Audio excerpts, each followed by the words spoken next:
Nós trataremos hoje a respeito do educador cristão e a espiritualidade.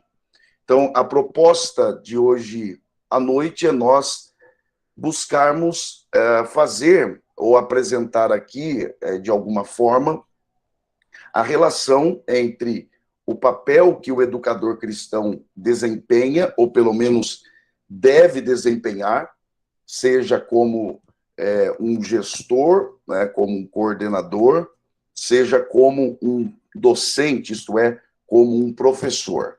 Então, quando nós falamos um educador cristão, nós estamos falando a respeito de todos aqueles que estão envolvidos no trabalho da formação cristã, da educação cristã, ok? Então, nós vamos, em primeiro lugar, apresentar o objetivo ou os objetivos desse nosso encontro.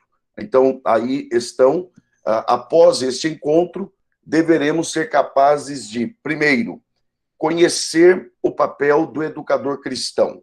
Naturalmente que quando eu destaquei isto, eu tenho consciência de que cada um de vocês tem o conhecimento a respeito do papel que um educador cristão ele é convocado a exercer.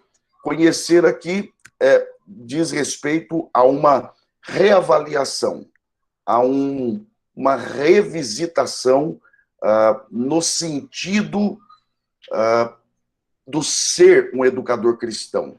O próprio apóstolo Paulo, ele dizia, ou ele escreveu dizendo que ele não se cansava em dizer as mesmas coisas, e ele diz por quê? Porque isto era garantia de segurança àqueles irmãos. Portanto, nós que trabalhamos na área da educação cristã, precisamos constantemente revisitar, reavaliar e refletir a respeito do que, de fato, é ser um educador cristão.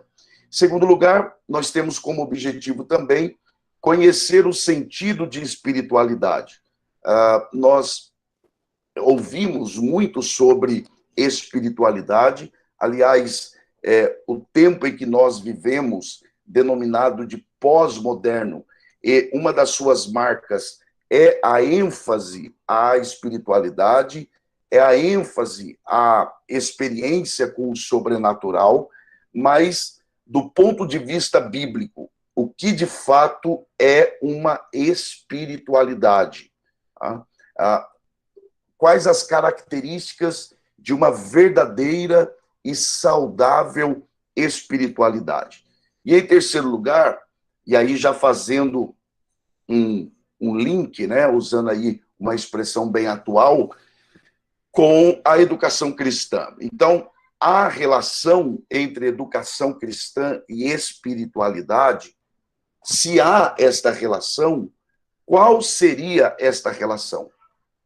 Porque, infelizmente, por natureza, o ser humano ele é muito de dividir as coisas, de dicotomizar. Então, há muitos que pensam que trabalhar com a educação cristã é uma coisa e o desenvolvimento da espiritualidade é uma outra coisa. Naturalmente que são coisas distintas, que possuem os seus devidos e respectivos significados e suas implicações, porém, isso não significa que eles não devam andar ou caminhar juntos, de mãos dadas. É impossível trabalhar com fidelidade, ter sucesso, no bom sentido da palavra, no trabalho da educação cristã, sem uma espiritualidade bem desenvolvida.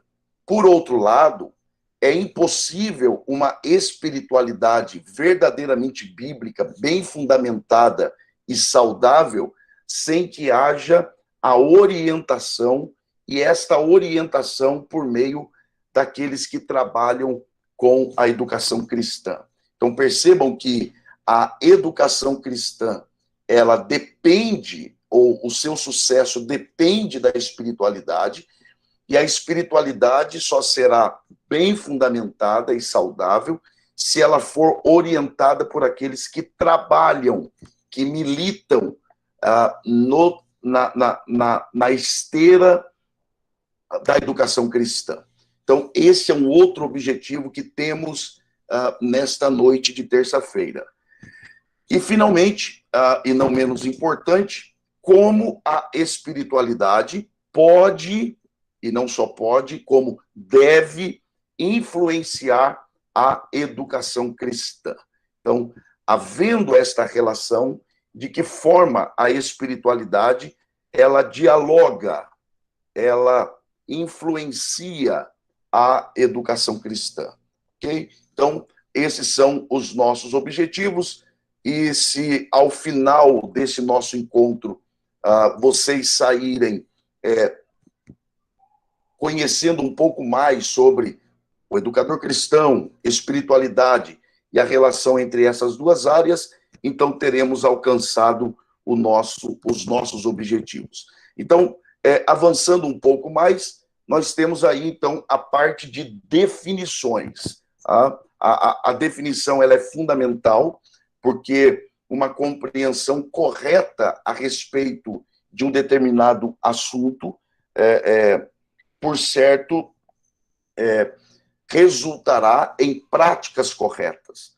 Um conhecimento equivocado sobre algum aspecto resultará em práticas equivocadas. Então, alguém que trabalha com a educação cristã, alguém que é visto como um educador cristão, mas que tem um conceito errado a respeito do que é militar na educação cristã, fatalmente resultará em práticas equivocadas, em trabalhos equivocados. E, infelizmente, o que deveria servir como uma bênção, servirá como, em alguns casos, maldição. Então, por isso é importante uma definição a respeito do assunto. Tá? Até porque, se não for uma definição ou um conhecimento equivocado, mas limitado, a prática também será limitada.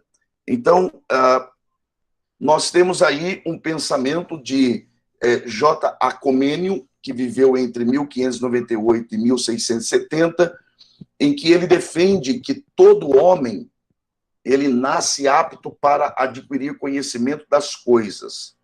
E ele diz por quê? Ele diz que, primeiro, porque é a imagem de Deus. Então, o que ele está defendendo é que o homem, por ser imagem de Deus, ele possui em si mesmo a capacidade de adquirir conhecimento. Então, é do ser humano. O ser humano, ele é um ser educável. Ele é um ser que nasce com a capacidade de aprendizado. Com efeito, a imagem, se é perfeita, né, apresenta necessariamente os traços de seu arquétipo. Então, nesse caso, o homem, ele aponta para o fato de que características que existem no seu Criador, isto é, o nosso Deus. Ou então, não será uma imagem. O ponto que eu quero aqui, na verdade, eu trouxe essa reflexão apenas para fixar isso para nós. Alguém disse que os animais, eles podem ser adestrados, mas somente o ser humano, ele pode ser educado, ok? Então, o ser humano, ele é flexível nesse sentido. Ele nasce não só com a capacidade, mas também com a inclinação para o aprendizado. Você percebe isso quando você convive com uma criança. O interesse da criança em aprender, indagar, perguntar, questionar. Então, o ser humano, ele nasce com esta inclinação. Portanto, nós estamos trabalhando aqui para avançarmos um pouco mais definições. E nós vamos começar procurando definir aqui o que é um educador cristão. Então, aí está um educador, não o cristão necessariamente, mas o educador como um todo, pode se entender como o que ou aquele que educa.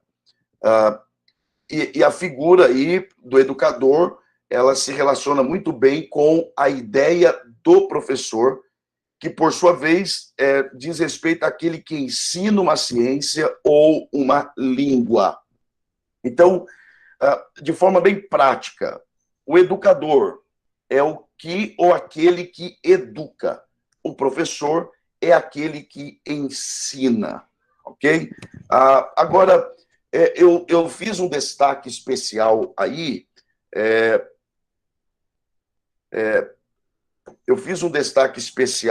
no texto de Paulo aos Gálatas, capítulo 4, e versículo de número 19, em que ele diz assim, meus filhinhos, por quem de novo sinto as dores de parto, até que Cristo seja formado em vós. Então, esse é um texto que define muito bem o objetivo de um educador cristão.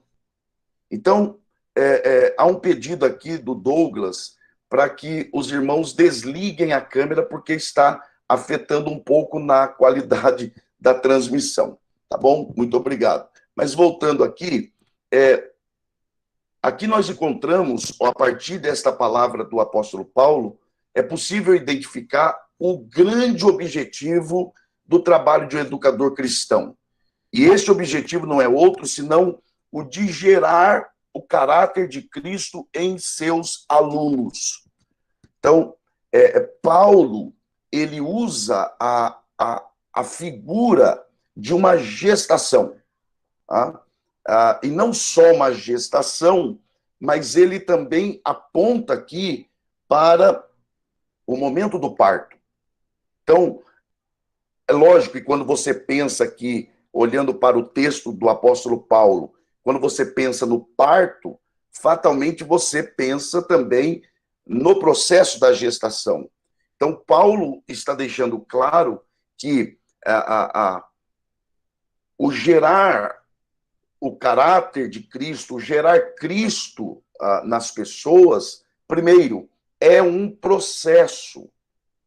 E segundo, é um processo doloroso. É um processo que demanda tempo e que demanda esforço, dedicação.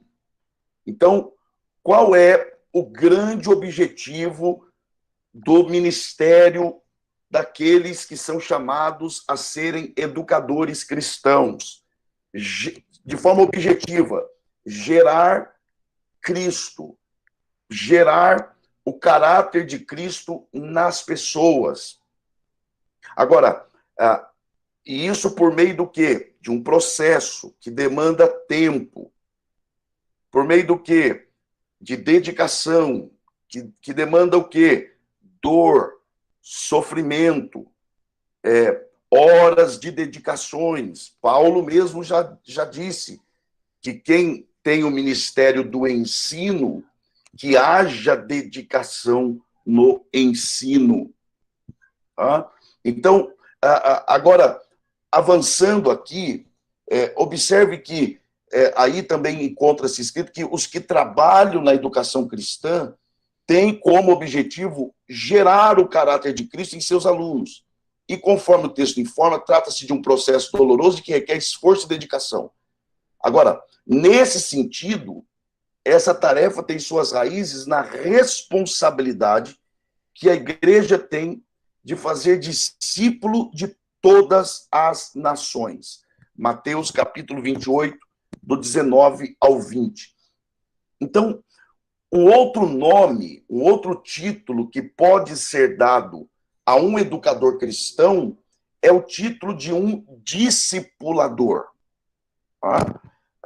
Agora, é claro que, para isto, é preciso que o educador cristão ele possua algumas qualidades, como, por exemplo, condições espirituais, condições intelectuais para orientar, ensinar e conduzir.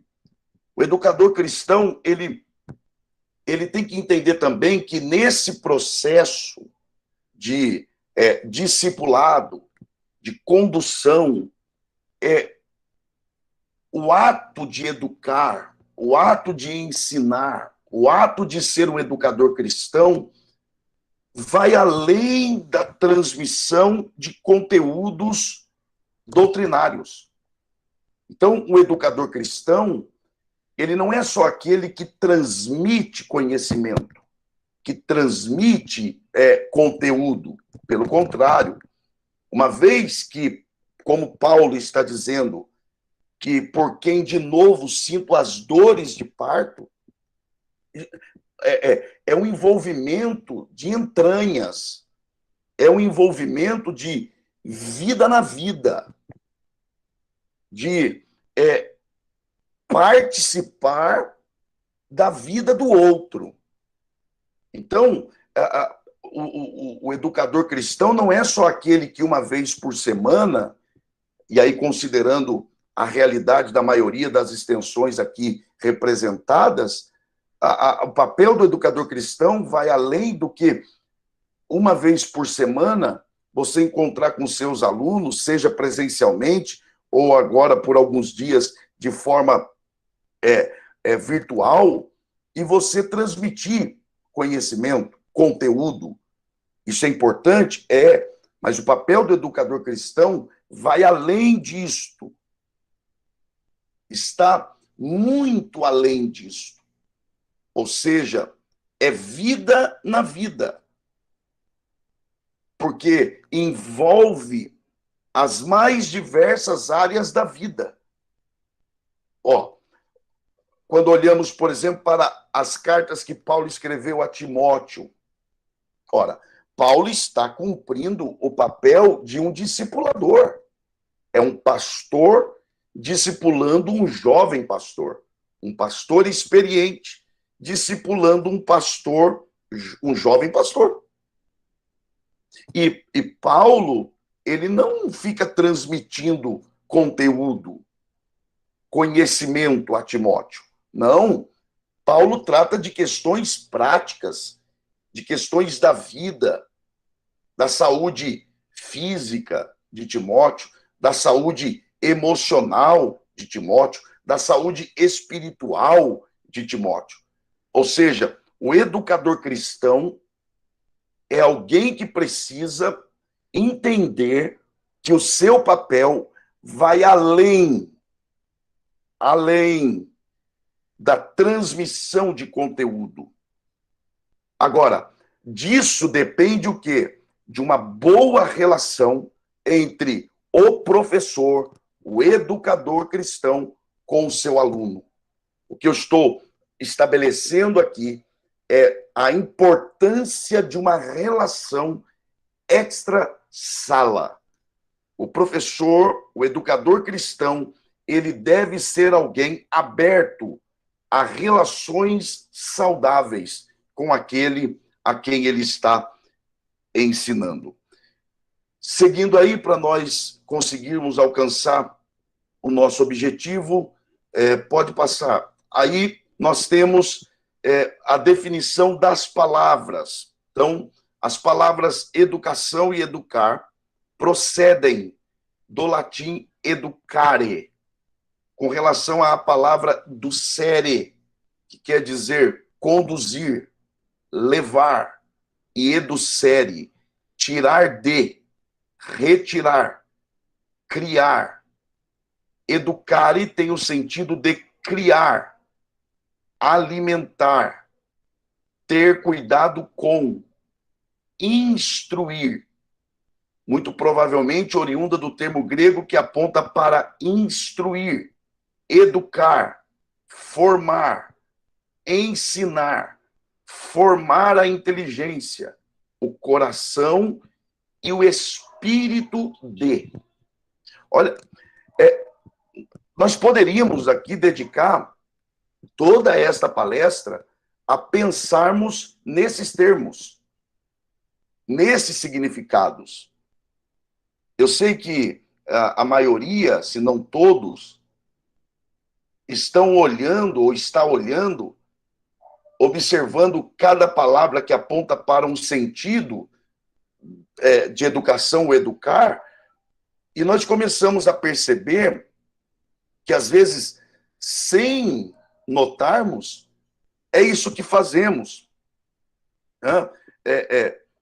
É conduzir, é levar, é carregar, é tirar de uma situação e colocar em outra. Ou seja, aluno, que quer dizer sem luz, o que o professor ele faz? Ele tira o aluno dessa condição de sem luz e o coloca em uma condição de luz.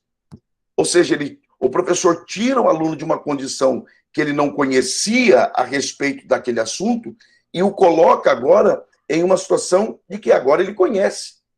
Então é tirar, retirar. Olha agora essa ideia do criar.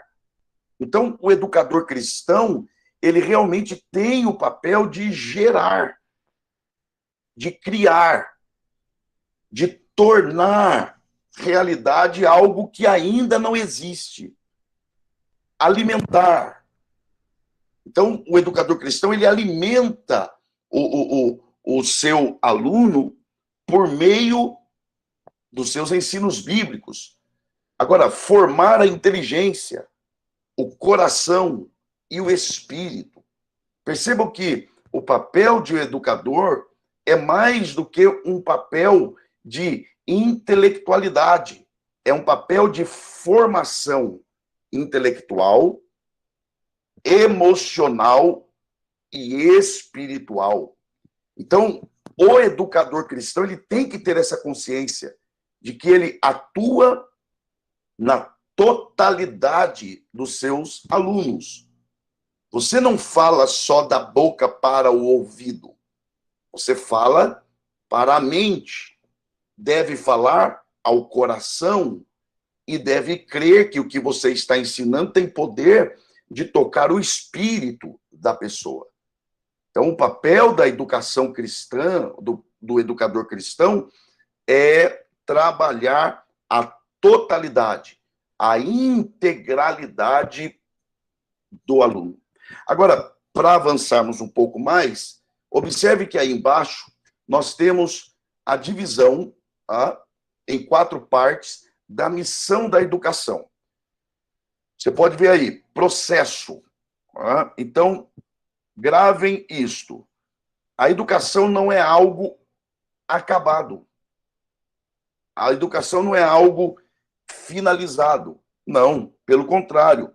A educação, ela é um processo.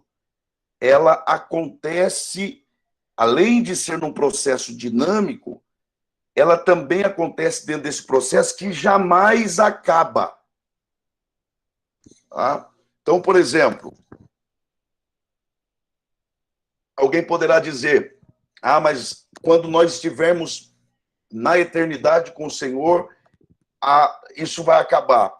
Eu acredito que não.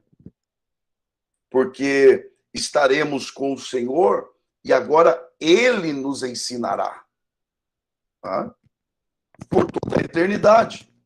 Ele nos falará de coisas inefáveis, como Paulo disse, que o que o ouvido não ouviu, o que o coração não sentiu, é o que está preparado. Então, acredito piamente que esse processo de aprendizado, ele perdurará por toda a eternidade. Naturalmente que aprenderemos agora com aquele que é o mestre por excelência. Mas a educação cristã, e esse é o nosso ponto, não é algo acabado, mas é um processo dinâmico, contínuo, que jamais acaba. É um trabalho para a vida toda. Você quer ver que é um trabalho para a vida toda, que é um processo inacabado? Quando é que você começa a exercer o seu papel de educador cristão? É na sala de aula?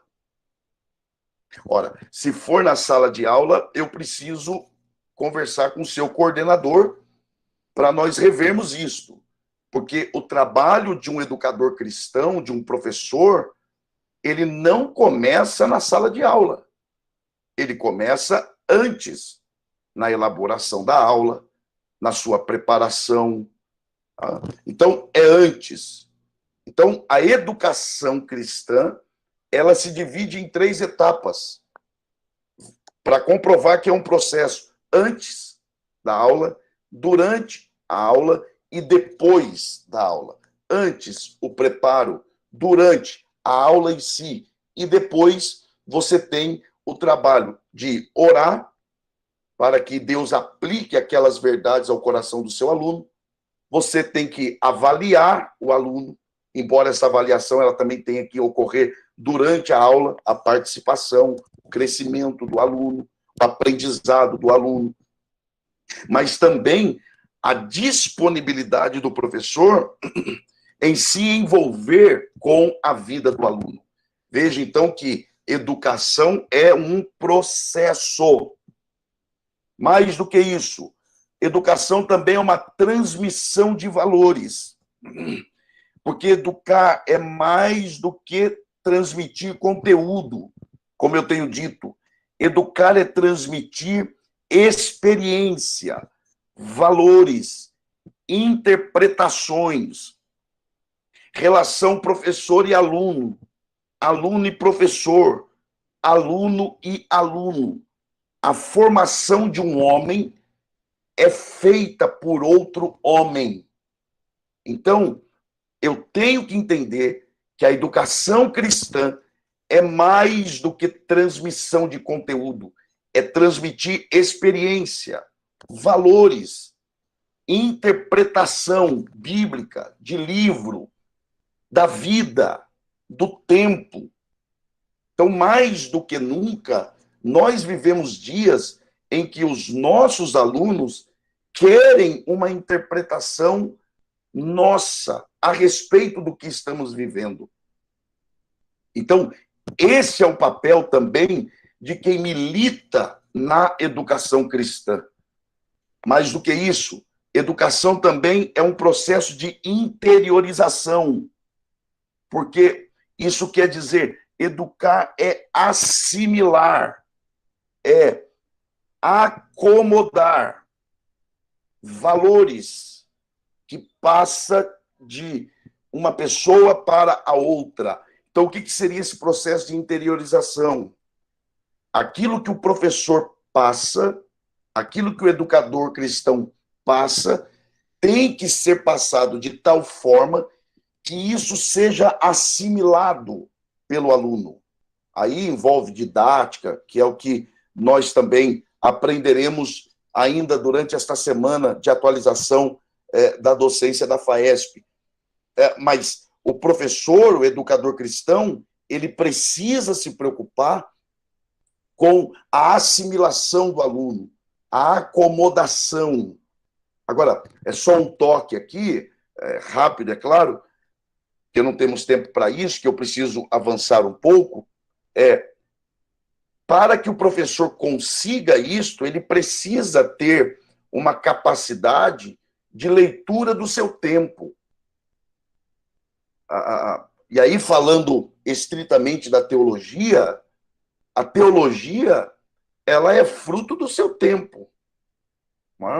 A teologia, ela, embora ela se proponha a estudar a respeito de Deus, mas a teologia não é um labor divino. A teologia é um labor humano, é um trabalho humano, é uma resposta do homem à revelação de Deus. Então, uma vez que a teologia ela é um labor humano ou uma resposta do homem à revelação de Deus, ela vai sendo moldada de acordo com o seu tempo, respondendo aos anseios do seu tempo. Ou seja, isso impõe ao educador cristão a necessidade dele conseguir ler o seu tempo. A leitura que você fizer do seu tempo poderá te ajudar na aplicação dos seus ensinos e, consequentemente, a assimilação do seu aluno. E, finalmente, a educação também ela tem como princípio a transformação, que é a verdade aprendida deve ser colocada em prática. Então, você ajuda o aluno a interpretar o mundo a partir do seu ensino e agora, então, você aponta para o aluno o caminho que ele agora deve trilhar praticando o que ele tem aprendido. Quer ver que isso é verdade? Pode passar, Douglas. Nós veremos isso agora. Então, a educação cristã atua no sentido de moldar o cristão rumo à maturidade perfeita existente somente em Cristo Jesus. Encontramos no Salmo 25 alguns aspectos de Deus como mestre por excelência, dos quais a educação cristã também deve se pautar. Então, quando você olha para os Salmos 25, você encontra ali nos versos 8, 9 e 12 alguns pontos que nos mostram Deus como mestre e que, claro, devemos seguir esse modelo. Então, por exemplo, qual é o papel da educação o modelo deixado pelo próprio Deus? Ele aponta. Então, apontar aqui é mostrar o caminho. Então, a educação cristã, o educador cristão, ele é aquele que exerce o papel de apontar o caminho a ser seguido. Salmos 25 e 9. Deus é aquele que guia. Então, guiar aqui é caminhar junto. Ok? Então, você não só aponta o caminho, mas primeiro você aponta. Você diz, olha, aquele é o caminho. Depois que você aponta o caminho, o educador cristão, ele faz o quê? Ele diz, agora eu vou te ensinar a caminhar neste caminho, a andar neste caminho, a trilhar este caminho. Então, primeiro você mostra qual é o caminho, depois você ensina como andar neste caminho, e depois ensinar, 25 e 9. Ensinar aqui tem uma relação com autonomia. Não confundam, por favor, não confundam autonomia com anomia. Autonomia é você ensinar o aluno de tal forma que ele consiga, por si mesmo, caminhar corretamente, trilhar o caminho correto e da forma correta. Isso é autonomia. Anomia é viver sem lei, é viver sem um amparo, é viver sem uma autoridade sobre a pessoa. Então, não confundam autonomia com anomia. Esse ensinar, do Salmo 25, versículo 9, é produzir alunos autônomos, que por si só assimilaram, absorveram, apreenderam tão bem o que você ensinou, que agora ele consegue caminhar e consegue também ensinar a outros. E, finalmente, instrui. Salmo 25 e 12, que aqui é um ato contínuo e interminável. Essa instrução tem a ideia, aqui, na verdade, é um processo crescente. Você mostra o caminho, caminha com aquela pessoa para ensiná-la, ensina dando autonomia, e mesmo quando essa pessoa estiver já em condições de caminhar por si só, quando ela precisar, ela volta em você e você a instrui. Então, o próprio professor, o próprio educador cristão, ele deve ter pessoas a quem ele possa recorrer para ser instruído também. ok? Então, grave bem isso. O papel do educador cristão é apontar, guiar, ensinar e instruir. Vamos lá? Eu preciso entrar agora aqui nesta parte. Não tem como tratar sobre o educador cristão e espiritualidade sem reavaliarmos o papel de um educador cristão. Mas agora chegamos a esta parte em que trataremos um pouco sobre a espiritualidade em si. Tá? Então, a espiritualidade, ela aponta para a qualidade do que ou de quem é espiritual. Então, eu diria que a espiritualidade é a materialização, tá, de uma vida espiritual. Eu diria também que a espiritualidade é a parte visível de uma vida espiritual. Tá? Alguém pode dizer, eu sou espiritual. Ok.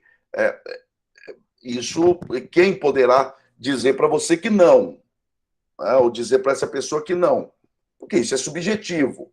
Além de subjetivo, quando você fala de espiritual, você está falando de algo, pelo menos inicialmente, invisível.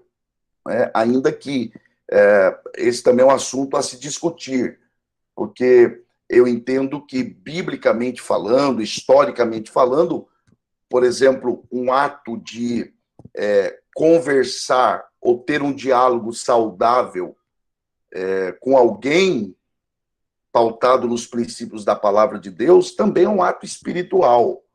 Né? Enfim, mas, inicialmente, você entende algo espiritual como algo invisível. Então, alguém diz, eu sou espiritual. Tá bom. Agora, espera-se que esta vida espiritual ela seja concretizada. Então, e aí, então, entende-se essa prática de uma vida espiritual como sendo a espiritualidade. Então, o homem espiritual é aquele que anda no espírito. E aí, em dois sentidos. Gálatas 5,16 e Gálatas 5,25. Tá? O que você tem aqui? Gálatas 5,16 é um aspecto negativo. Não estou usando aqui a palavra negativo no sentido de ser ruim. Negativo é de negar. Então, Gálatas 5,16, o homem espiritual é aquele que é capaz de negar o pecado. Já Gálatas 5,25 é um aspecto positivo, quando o homem, ele reflete, ele evidencia a sua vida espiritual para as pessoas, que é o andar no espírito. Então, é evidenciar. E aí sim é onde ocorre a espiritualidade. Agora, qual é o fruto do espírito? Muito se fala sobre os frutos do espírito. No entanto, Paulo, aos Gálatas, ele fala sobre o fruto do espírito que possui camadas, né? O fruto do espírito é o amor. Tá? Agora, alguém pode perguntar, qual é a melhor forma de se demonstrar uma verdadeira, genuína e saudável espiritualidade? Ora, se espiritualidade é a materialização de uma vida espiritual, a vida espiritual, ela é negar o pecado e andar no espírito, e o fruto do espírito é o amor, qual é a maior manifestação de uma saudável espiritualidade? Ora, não é outra senão o amor. Ok? O amor. Então, como é que eu demonstro a espiritualidade verdadeira e genuína? Pelo amor. Tá? Aliás, o amor é a maior evidência de uma verdadeira espiritualidade. Porque, por exemplo, alguém pode achar que um homem é muito espiritual, pelo muito falar em línguas, não vou entrar no mérito da questão, porque Paulo, ele mesmo diz, né, que ele falava mais línguas do que os outros, enfim, mas esse é um outro ponto. E nós cremos, como pentecostais, indiscutivelmente, e que o falar em línguas edifica a nós mesmos. Agora, nós temos que entender que o falar em línguas não é a maior evidência de espiritualidade. Alguém pode se julgar muito espiritual por ser capaz de, em nome de Jesus, curar o enfermo. Agora, cá entre nós, esses sinais o diabo também pode gerar. A Bíblia, ela mesma ensina que,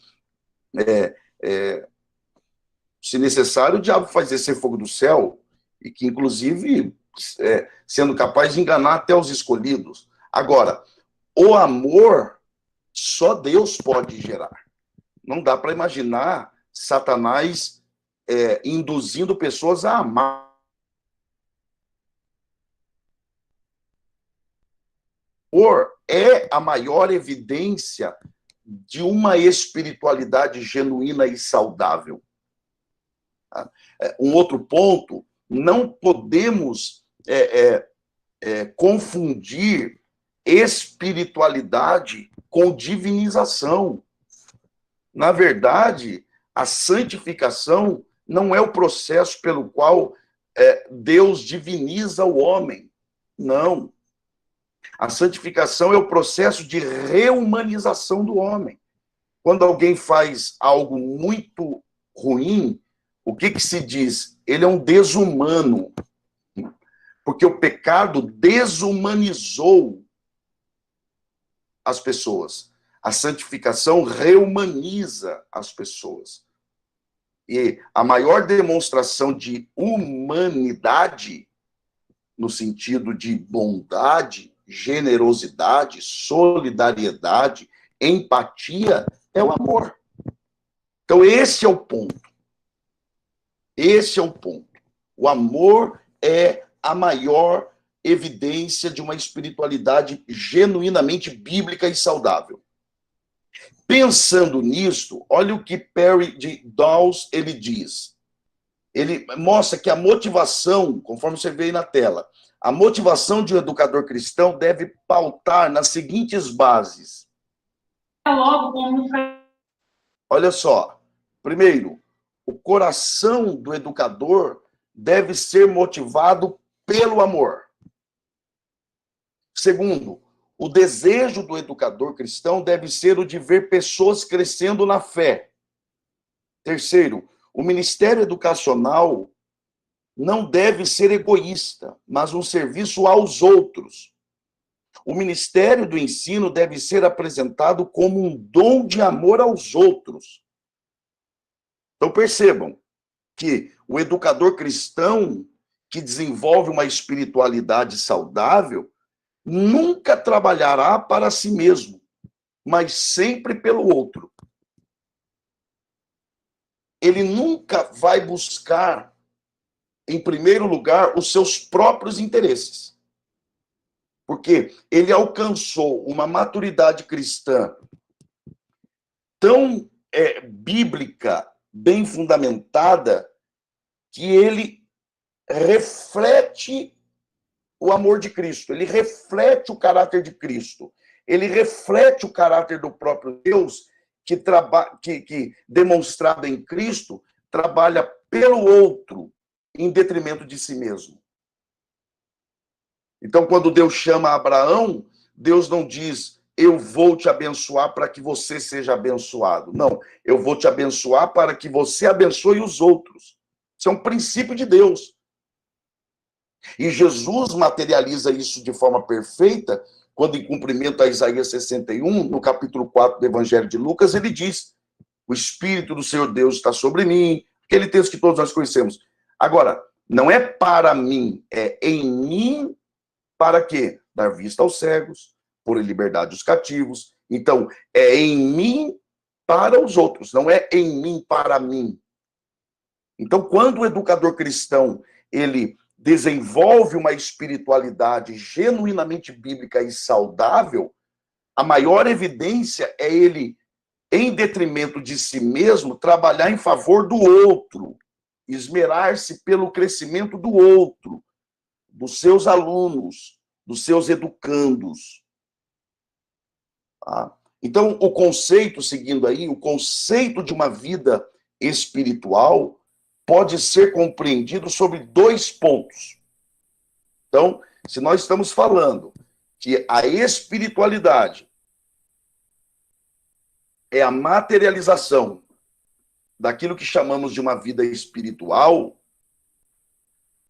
qual é o conceito de uma vida espiritual? Para entendermos isso, podemos dividir de 2 formas.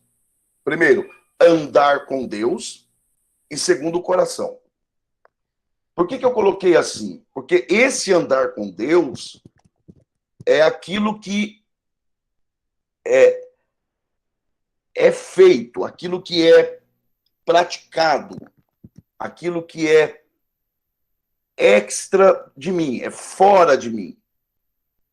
Então, esse andar com Deus é comunhão com Deus, é vida com Deus. Agora, esse andar com Deus e esse comungar ou ter comunhão com Deus, isso se refletirá principalmente de que forma? Se não na minha relação interpessoal com as outras pessoas. Isso é para nós pensarmos. Então, se eu de fato ando com Deus, se eu de fato tenho comunhão com Deus, João, ele fala isso diversas vezes, enfaticamente, que uma das formas, ou a forma de você demonstrar que ama a Deus, tem comunhão com Deus, é amando o seu irmão. Então, onde se desaguará a minha comunhão com Deus, se não no próximo, se não na minha relação com os meus alunos? Então, qual é a forma com que eu trato aqueles a quem Deus colocou no meu caminho, em sala de aula, para eu ensinar? A minha vida com Deus, em secreto, ela será evidenciada na forma com que eu trato esses meus alunos. E aí eu estou falando aqui estritamente do papel do educador cristão. E esse tratar o aluno não é só tratar com dignidade, tratar com educação, mas é o quanto eu estou disposto a me dedicar na preparação da aula, no esmero na aquisição de literatura, na minha formação, no meu preparo. Porque se eu amo alguém, eu quero o melhor para esse alguém. Mas isso é espiritualidade? Claro que é. Se preciso, a gente reconstrói aqui o que eu estou tentando construir. De que espiritualidade é a materialização de uma vida espiritual, que, por sua vez, é negar o pecado e andar no Espírito, que, por sua vez, o fruto do Espírito é o amor. E esse amor deságua no quê? De que a minha motivação em educar, em ensinar, é o amor. De que o meu desejo é o crescimento do meu aluno.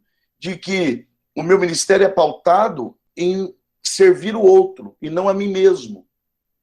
Ora, se eu tenho esse nível de amor e de espiritualidade, como será a minha relação com os meus alunos Volto a dizer, não só na forma com que eu os trato, não só na forma com que eu lido com eles em sala de aula, mas o quanto eu estou disposto a investir horas de preparo de aula, leitura, o quanto eu estou disposto a parar para ouvir o aluno após uma aula ou em um outro momento em que você tiver disponibilidade, e o quanto você está disponível a isso. Ah, mas aí já é demais. Mas esse é o papel do educador cristão.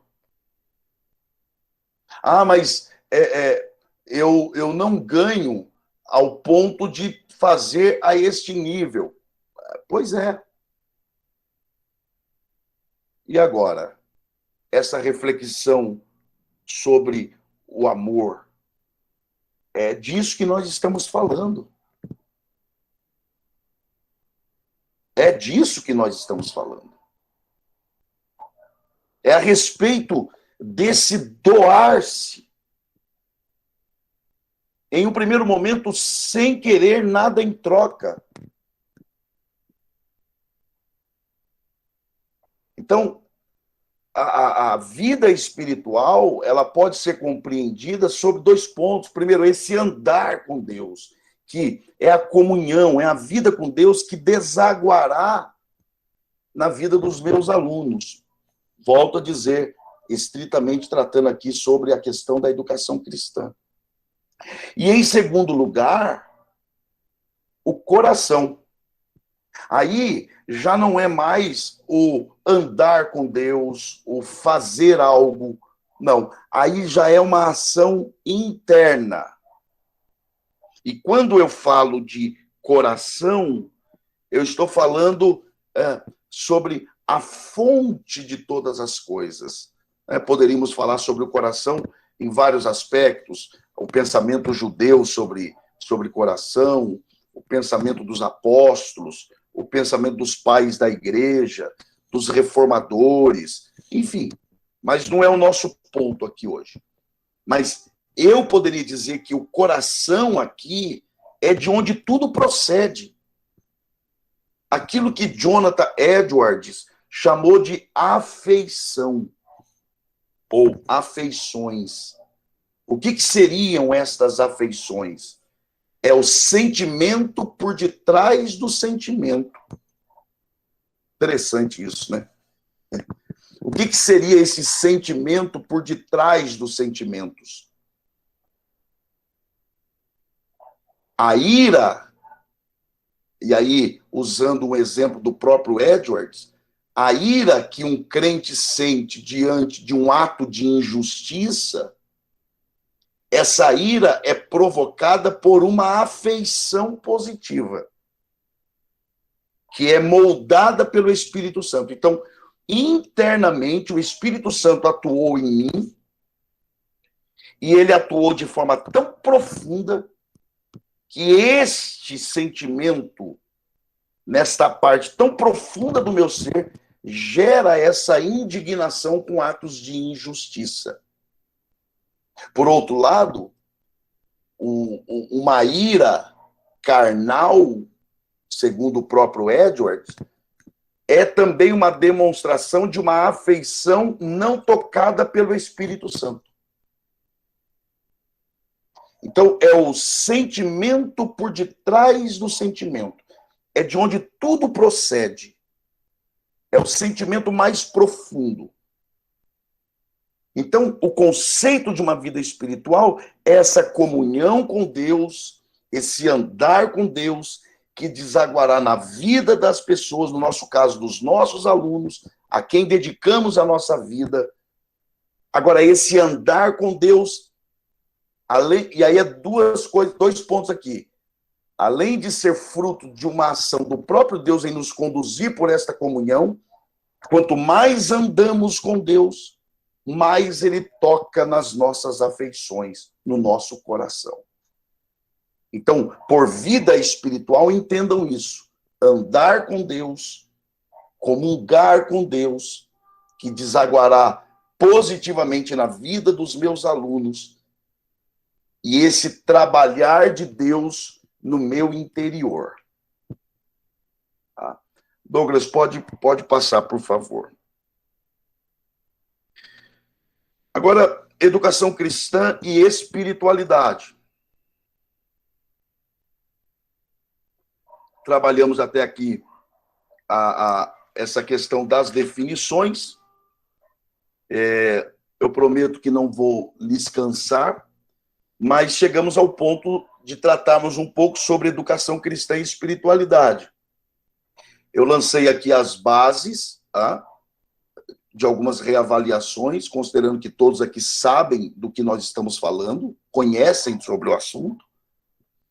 E agora vai ficar mais fácil de nós compreendermos e respondermos essas 3 perguntas. Há alguma relação entre educação cristã e espiritualidade? Então, aí eu pergunto, indago você, desafio você, com base no que nós conversamos até agora, há alguma relação entre educação cristã e espiritualidade? A depender da sua resposta, se a resposta for positiva, ou seja, que sim, há relação entre educação cristã e espiritualidade, quais seriam essas relações? Uma vez identificado, de que forma a espiritualidade pode e deve influenciar o trabalho da educação cristã? E aí, eu levanto uma questão aqui da necessidade de se redirecionar o olhar. Não é só olhar numa outra direção, mas é mudar também o lugar de onde olhamos, mudar a perspectiva. Vamos redirecionar o olhar. Ser um educador cristão é uma vocação. Para um pouco aqui. Você sabe que essa é uma discussão muito forte, inclusive, na área da educação extra-cristã, né? A gente usa a palavra secular, mas essa palavra secular, ela acaba trazendo aí uma conotação negativa, né? Mas a educação extra-cristã, a educação geral, há uma discussão muito forte entre os educadores se ser professor é uma vocação. Tá? Por quê? É aquele problema da vocação e da profissão. Porque eles dizem que é exatamente o fato das pessoas verem a profissão de professor como ou o professor como um vocacionado, é que não é remunerado como mereceria. E, às vezes, não é visto como um profissional.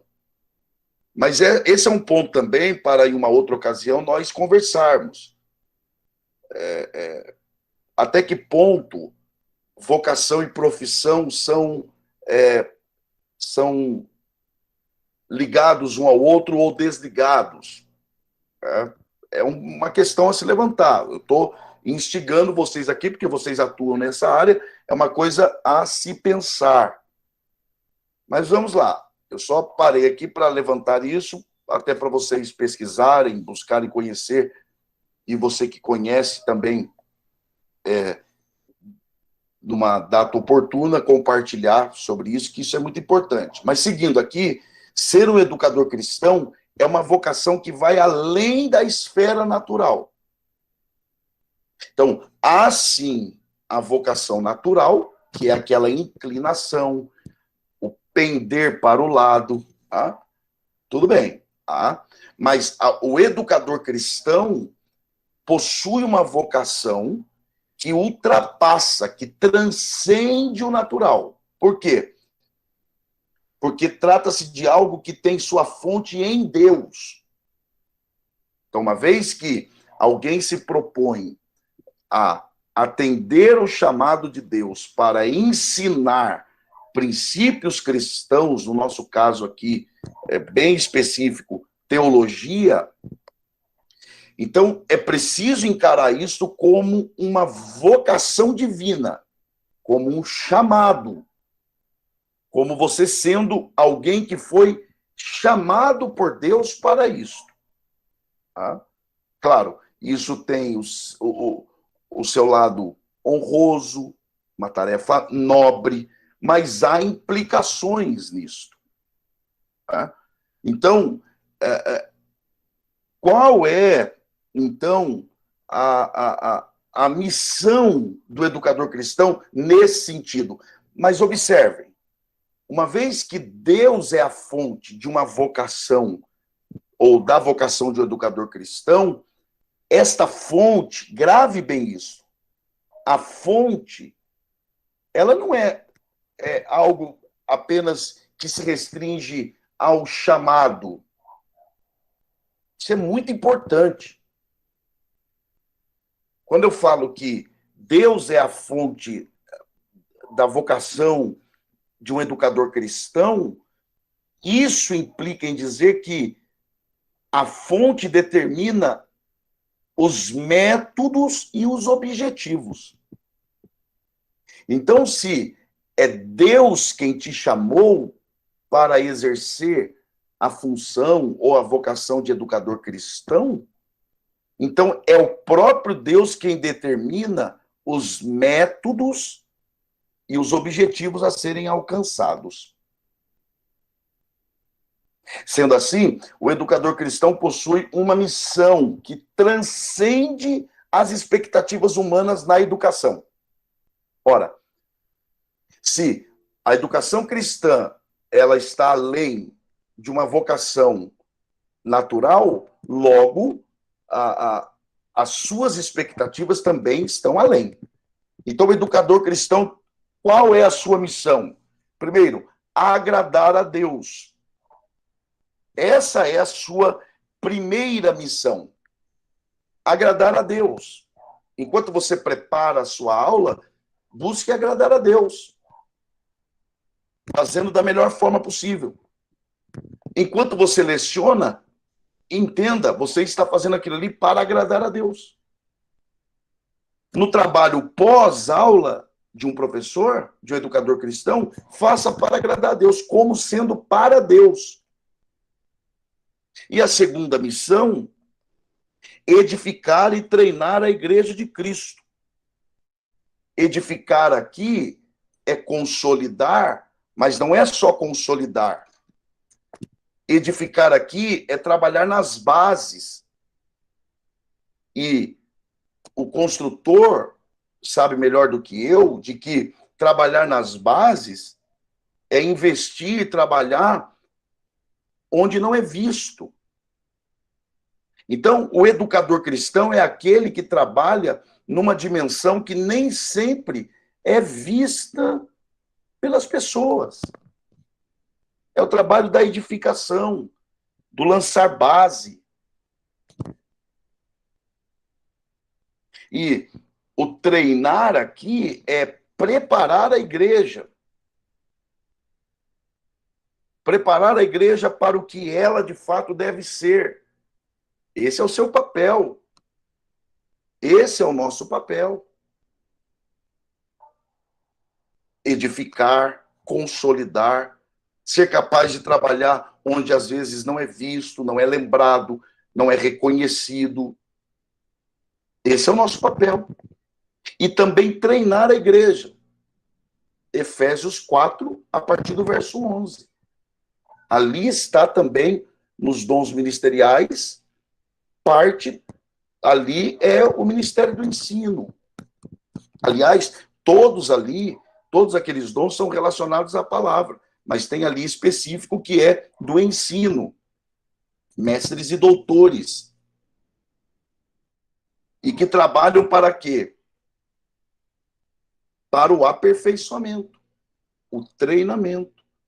Do quê? Do corpo de Cristo. Para quê? Para o exercício do ministério. E qual é a evidência? Que todos alcancem a estatura de varão perfeito. Esse é o nosso papel. Então, nossa missão, agradar a Deus. Como é que eu agrado a Deus? Sendo fiel.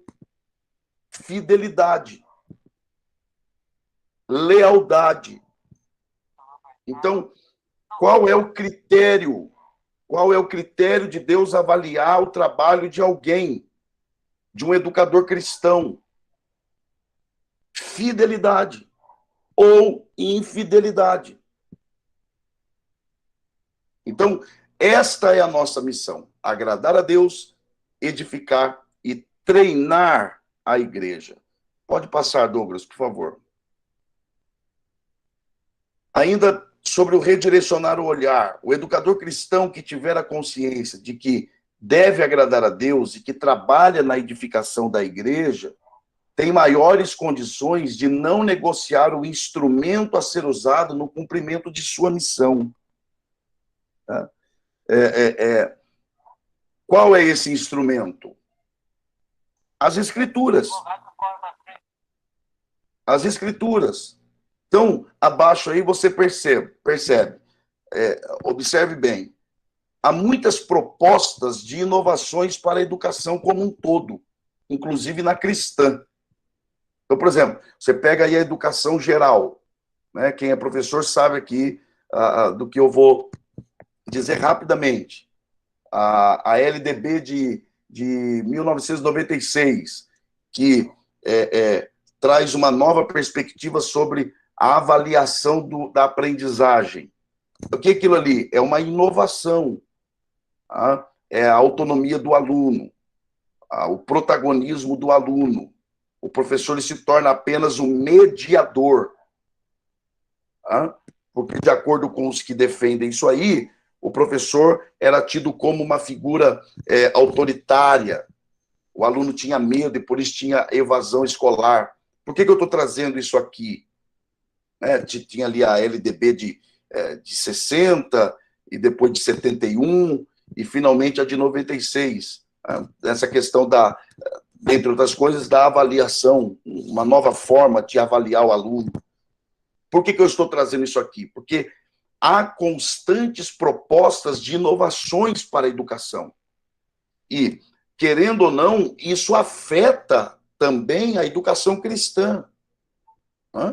Então, nós somos pressionados constantemente a mudar o método, mudar as abordagens, mudar aquilo que pregamos, aquilo que cremos.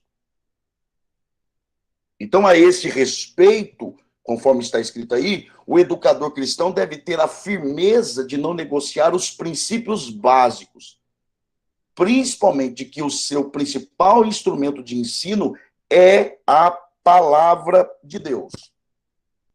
Então, nós vivemos esta pressão constantemente, principalmente aí nesse tempo pós-moderno, ok? E mais do que nunca, a igreja, ela precisa, ou o educador cristão precisa se comprometer com as Escrituras e com, no nosso caso da FAESP, com a nossa confessionalidade. Então, você professor, você professora, você coordenador de extensões, coordenadora de extensão, atente para isso. Somos atacados, somos pressionados constantemente a revermos, reavaliarmos. Ok, aquilo que pode ser flexibilizado, claro, nós vamos fazer isso. Olha o que nós estamos fazendo aqui. Há alguns anos atrás, isso era impensável, mas aqui estamos nós, utilizando desse recurso virtual, da tecnologia. Isso aqui é uma flexibilização. Agora, o inegociável tem que estar bem claro diante de nós. Então, regra de fé e prática, a Bíblia Sagrada.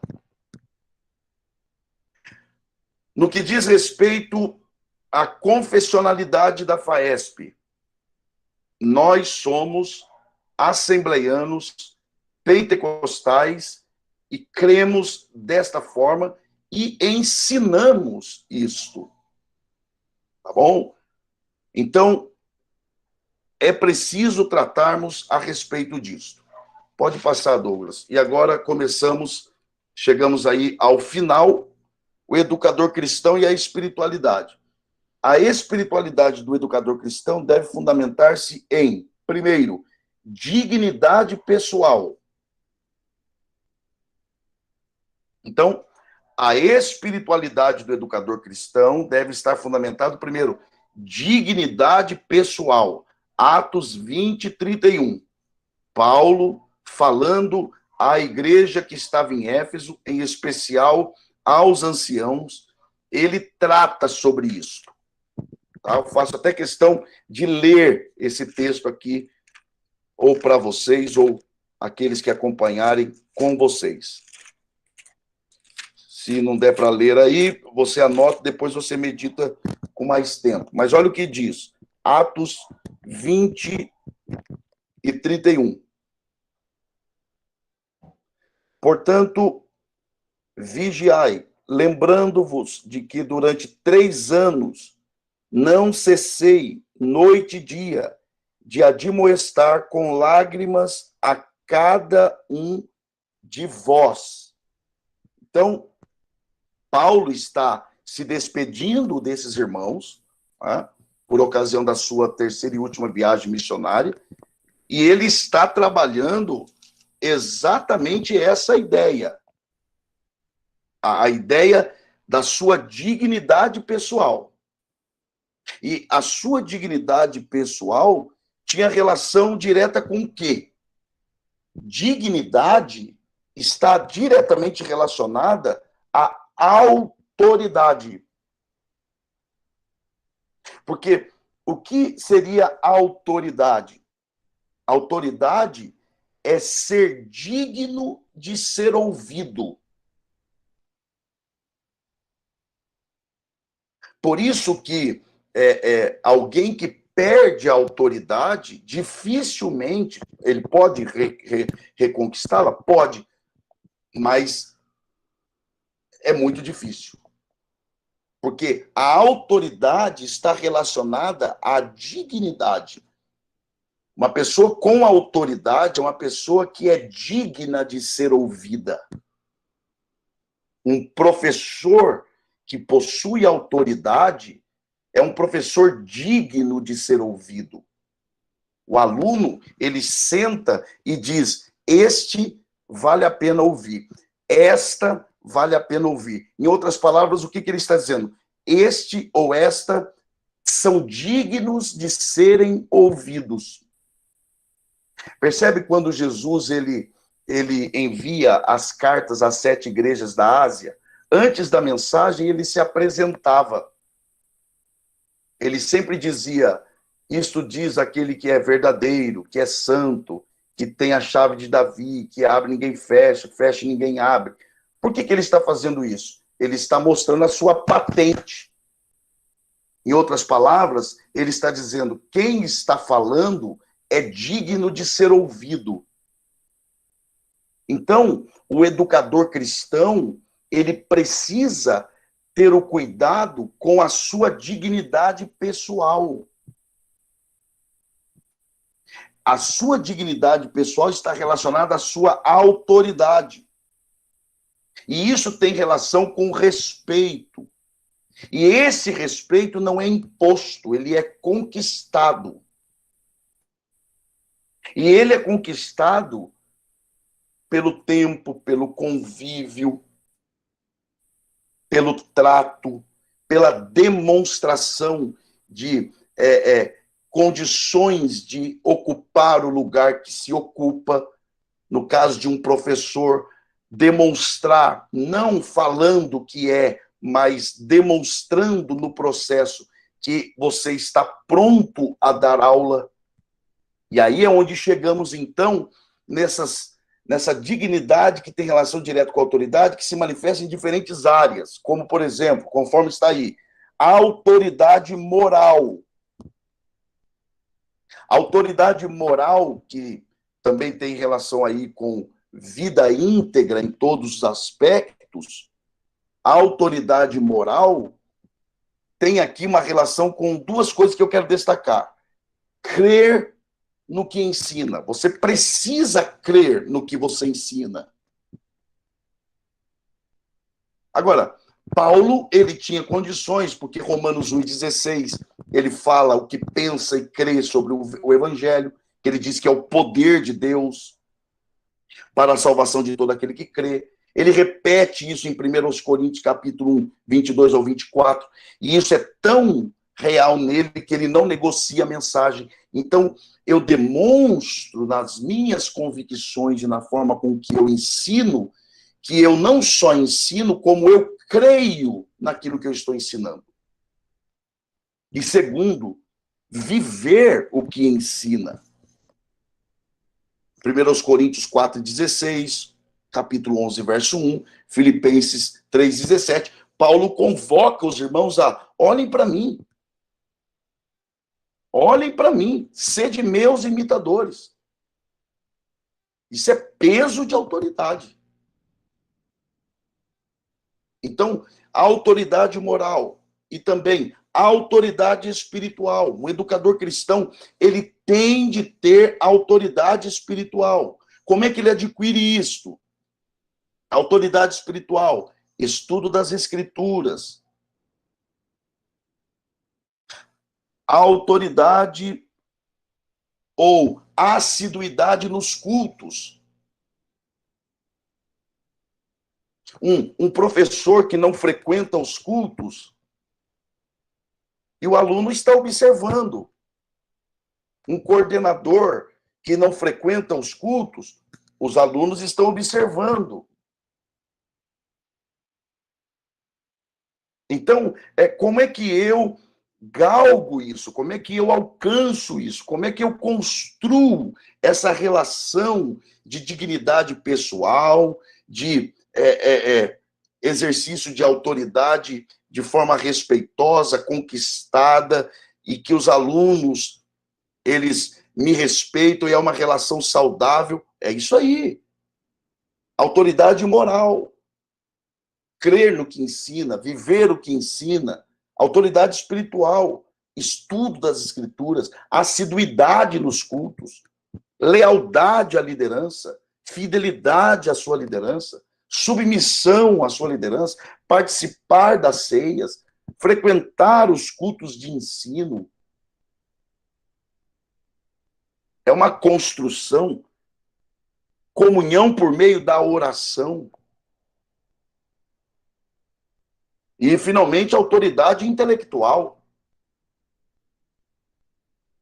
Porque a intelectualidade não é menos importante do que a oração, principalmente para um educador cristão. Quem é que deu ao homem a capacidade de intelectualidade, de pensar, raciocinar, articular um pensamento? Quem é que criou isso no homem? Deus. E o que Deus cria é bom ou é ruim? É bom. Principalmente o educador cristão, ele precisa se desenvolver intelectualmente falando, e o aluno precisa perceber o progresso desse professor. Um professor que o aluno não percebe um progresso, é sempre a mesma coisa, sempre ali. Não, procure crescer, procure aumentar o seu, a sua capacidade intelectual, adquirindo bons livros. Eu sei, livro é caro, e como é caro, mas se esforce. Existem meios para você adquirir literaturas mais baratas. Faça um curso. Se você não tem ainda uma graduação em teologia, procure fazer. A FAESP está de portas abertas para isso. Se você já tem uma graduação, faça uma pós-graduação. Tem condições de fazer um mestrado? Faça um mestrado. Ah, mas eu já tenho mestrado. Ingresse no doutorado. Ah, eu já tenho doutorado. Ingresse no pós-doutorado. Então, é preciso também galgar a autoridade intelectual. E, finalmente, fidelidade doutrinária. Como é que você demonstra isso? Consciência de sua vocação. Você prepara sucessores. É por isso que nós fizemos questão de pedir que os coordenadores indicassem pelo menos 2 alunos que, a seu ver, possuem inclinação a lecionar. Então, você precisa lecionar e ser capaz de identificar no seu grupo alunos que tenham aptidão, para que você prepare essas pessoas, para que você treine essas pessoas, para que você faculte a oportunidade a essas pessoas também de exercerem o papel de educador cristão. E, sobretudo, a espiritualidade do educador cristão é demonstrada no quanto esse alguém aprende com o mestre por excelência, que é o nosso Senhor Jesus Cristo. Amém, meus irmãos? Eu tentei aqui correr o máximo, a hora avançou, peço desculpa aos irmãos, mas para mim foi uma alegria estar compartilhando isso que eu tenho preparado já há algum tempo para compartilhar com os irmãos. Eu não sei se há perguntas, o Douglas tem liberdade de entrar aí, se houver pergunta.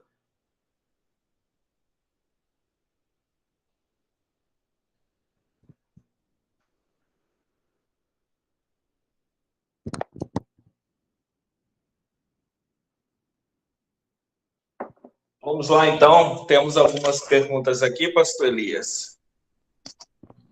Nós vamos estar fazendo.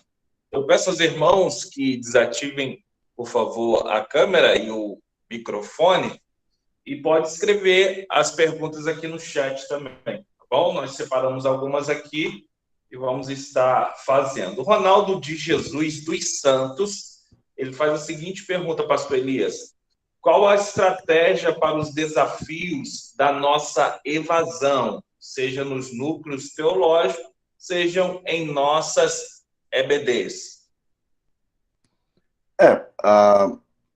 O problema da evasão é crônico, né? E ele, isso é, o problema da evasão não diz respeito só ao estudo da teologia. No geral. Você tem problema de evasão no ensino fundamental, no médio, em graduações que não sejam de teologia, em curso de pós-graduação estrito e lato sensu, enfim. Esse é um problema, inicialmente, do ser humano. Né? É do ser humano o problema do começar e não terminar. Então, esse é um ponto. Agora, por outro lado, é preciso também que nós tenhamos a capacidade, a coragem de autocrítica, de nos autoavaliarmos e vermos se o problema da evasão é só um problema do aluno que desistiu ou se está havendo algum problema relacionado a nós, seja na parte administrativa, seja na parte da própria docência. Então, é preciso ter esse olhar corajoso de autocrítica. Né? Esse é um outro ponto. Agora, há um problema também, que isso aí, talvez alguns aqui vão concordar ou não, né? Mas, às vezes, nós falamos assim, começa assim mesmo, com 30, 40 alunos, e termina com 10. Então, parece que já há em nós uma predisposição para isso. Então, acho que nós temos que mudar um pouco esse discurso e trabalharmos para que aqueles que entraram permaneçam. Agora sim, respondendo, então, objetivamente a pergunta, ou pelo menos tentando responder, eu diria que é importante essa relação extra-sala de aula, que eu abordei aqui na nossa exposição, motivada pelo amor. O professor e o coordenador devem acompanhar o aluno além da sala de aula, procurar saber como está o aluno, o que ele tem achado do curso, como está a vida do aluno, claro que dentro daquilo que o aluno permitir que se conheça. Então, acho que esse relacionamento extra sala de aula ajudará na diminuição da evasão. Quanto àqueles que já saíram, promover um evento, um encontro com aqueles que já foram alunos aí da FAESP na sua extensão, trazendo-os. Faça aí um encontro, um dia de uma reflexão teológica, faz um café, convida esses alunos, traga-os de volta, mostra algumas mudanças que têm acontecido e pode ser uma forma de você trazê-los também de volta para estudar conosco. É basicamente isso aí, espero ter respondido. Inclusive, nós temos um curso intensivo de missiologia, né? Então, fica aí, entre em contato conosco, com a nossa secretaria, uma tarde ou uma noite, tarde e noite, com um intensivão sobre missiologia. Exatamente. São formas, né, de você trazer de volta esses alunos, né? E trabalhar não só remediando, que é procurando fazer algum evento para trazer esses alunos de volta, mas também no sentido de prevenção, como nesse relacionamento, eu insisto, extra sala de aula, o envolvimento de vida na vida, vida na vida. É preciso que o professor e o coordenador entenda a importância desta relação professor e aluno, aluno e professor, aluno e aluno. A Bianca faz a seguinte pergunta: será que outras formações seculares ajudam ou atrapalham na vida do educador cristão? Formações seculares. Ajuda. Aliás, todo aprendizado é bem-vindo. Agora, existem aqueles cursos, né, ou seja, graduação ou pós-graduação, curso livre, que vão ajudar pontualmente, especificamente na área da educação. Então, por exemplo, uma licenciatura em pedagogia, com certeza ajudará, te dará aí uma visão ampla da educação, a história da educação, o desenvolvimento da educação, didáticas para você aplicar uma aula, enfim. Então, pedagogia, você tem aí pós-graduações na área da educação. Então, sem dúvida, se você tem a oportunidade e a disposição para buscar outras áreas do conhecimento, faça. E se você atua e milita na área da educação, opte por aqueles cursos que vão contribuir com você nesta área. Agora, além dos cursos chamados seculares, né, eu tenho um pouquinho de restrição, porque essa palavra secular, ela está banalizada, dá um aspecto de não sagrado, né, algo que não pertence a Deus e que até desagrada a Deus, mas vamos lá.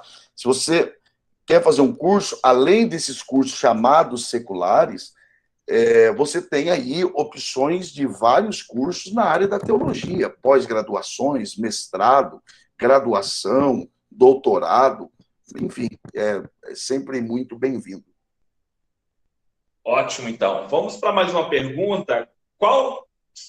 Quais são as marcas principais de uma pessoa vocacionada à educação cristã? Na visão do senhor, quais são as marcas essenciais para essa pessoa vocacionada à educação cristã? Bom, primeiro, a palavra vocação vem aí do latim vocare, que quer dizer inclinar, ou pender para o lado. Então, pelo sentido da própria palavra, você já entende que por vocação é a pessoa que é inclinada para aquilo. Então, a primeira coisa que a pessoa precisa observar é se ela possui inclinação para aquilo, se ela possui aptidão. E eu vou até usar uma outra palavra, se há paixão no coração dela quando ela pensa nisso. Então, quando você pensa em educação, isto faz o seu coração arder, isso faz o seu coração bater mais forte? Se sim, eu não diria que é uma garantia, mas é um provável sinal de que você é vocacionado à área da educação, ok? Esse é o primeiro ponto.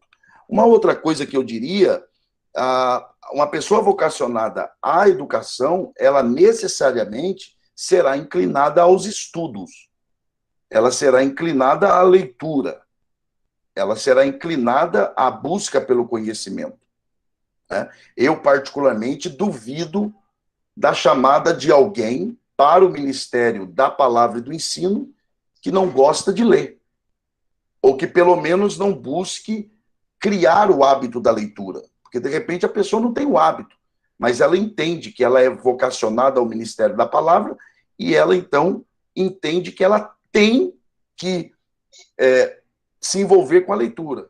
Então, primeiro, a inclinação; segundo, a inclinação também para o aprendizado. E o amor.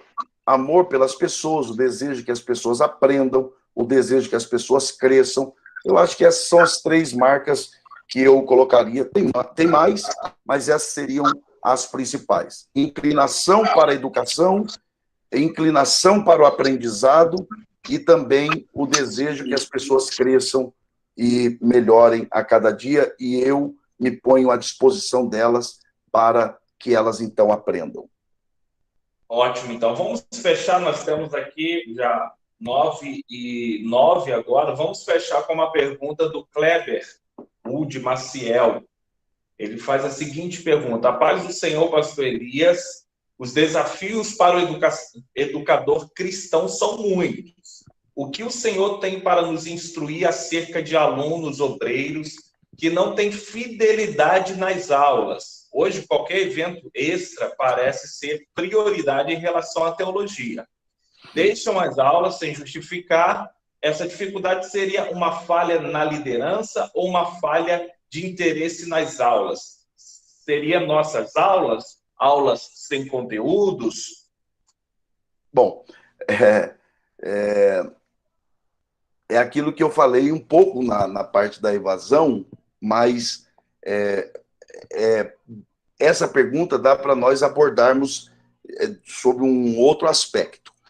Eu diria o seguinte: primeiro, nós temos um problema cultural. Como nós estamos aqui dentro de casa, nós temos um problema cultural. Qual é esse problema cultural? É o problema de que a maioria das pessoas que ingressa em um curso livre de teologia, especialmente o básico em teologia, ingressa, não estou dizendo todos, mas uma boa parte, se não a grande maioria, ingressa na expectativa de conseguir o certificado para a consagração. Esse é um problema cultural. Uma vez que a pessoa entra com essa expectativa apenas, o dia que tiver um evento no dia de aula, ela não terá dificuldade de deixar de ir na aula para ir nesse evento, porque, na verdade, para ela, aquilo ali é apenas um trampolim para ela alcançar o que de fato ela quer. O estudo não é um fim em si mesmo, é apenas um meio para que a pessoa alcance o seu fim. Então, esse é um problema que me preocupa, é um problema que ocupa a minha mente e que eu tenho orado, conversado com pessoas da área e procurado estudar, conversar com os que trabalham conosco sobre isso, para trabalharmos a médio e longo prazo na tentativa de começarmos a resolver esse problema. Esse é um problema cultural. Tirado isso, que eu acredito que seja um grande responsável por este problema colocado, uma outra questão é essa necessidade de autocrítica. As aulas estão sendo bem apresentadas? Ora, esse é o trabalho de quem? É o trabalho do coordenador. Esse é o trabalho do coordenador, de averiguar, de criar um meio discreto para avaliar, para colher as informações dos alunos, como que o aluno avalia a estrutura usada, como que o aluno avalia o conteúdo, como que o aluno avalia o professor. Isso é uma coisa para você aplicar aí. Aí alguém poderá dizer, mas não poderia vir da própria central da FAESP? Pode. Agora, cada um conhece a realidade do seu lugar, onde você atua, a forma de abordagem. Mas é uma coisa para se pensar. Então, como saber se esse desinteresse é pela aula? Ora, procurando colher dos alunos de forma respeitosa ao professor, ao coordenador, mas buscar saber dos alunos o que eles têm a dizer sobre aquilo que está acontecendo. Tá? Então é isso, e pode ser também um problema do próprio aluno. Às vezes o problema é do próprio aluno. Agora, como é que resolve isso? Então você tem o problema cultural, que nós temos que trabalhar para tratarmos sobre isso. Tem o problema que pode ser, sim, das aulas, da má aplicação das aulas, falta de conteúdo, pode ser. Como é que você resolve isso? Identificando. Como é que você identifica? Dê voz aos alunos. Lógico que você não vai fazer isso, vamos lá, o que você tem a dizer aqui hoje sobre a aula do professor tal? Não, faça uma pesquisa, sem a necessidade de colocar nome, faça uma pesquisa. Você resolve dessa forma, identificando o problema. Agora, você tem o problema do próprio aluno. Às vezes é da personalidade do aluno. O aluno não é interessado. Como é que você descobre isso? Vida na vida, relacionamento com o aluno. Você colhe isso do aluno e procura andar com ele, caminhar com ele e ajudá-lo nessa dificuldade. Agora, sobretudo, o fundamento disso, e isso só será possível se houver amor a Deus, aos seus alunos e amor no trabalho que Deus colocou na sua mão para exercer.